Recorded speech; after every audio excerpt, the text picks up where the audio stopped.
રાજ્યમાં ઠંડીનો ચમકારો યથાવત જોવા મળી રહ્યો છે। ઠંડીનું પ્રમાણ વધ્યું છે ત્યારે નલિયાની વાત કરવામાં આવે તો 8.8 ડિગ્રી સાથે નલિયા સૌથી ઠંડુગાર શહેર સાબિત થયું છે। વાત કરીએ મેટ્રો સિટી અમદાવાદની, અમદાવાદમાં લઘુત્તમ 13.1 ડિગ્રી લઘુત્તમ તાપમાન નોંધાયું છે।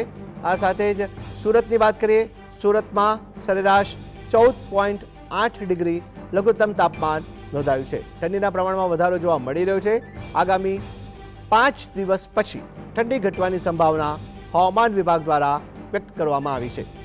એટલે કે 4 દિવસ સુધી ઠંડીનું જોર યથાવત રહેશે। જેને લઈને વાત કરવામાં આવે તો ક્રમશઃ ઠંડીમાં વધારો જોવા મળી રહ્યો છે। કેટલાક શહેરોની વાત કરવામાં આવે તો વહેલી સવારે પવન પણ ફૂંકાયો અને પવન સાથે ઠંડીમાં વધારો જોવા મળ્યો। બીજી બાજુ ગાર્ડનની વાત કરવામાં આવે તો ગાર્ડનમાં પણ વહેલી સવારે લોકો મોર્નિંગ વોક અને એક્સરસાઇઝ કરતા નજરે પડ્યા હતા।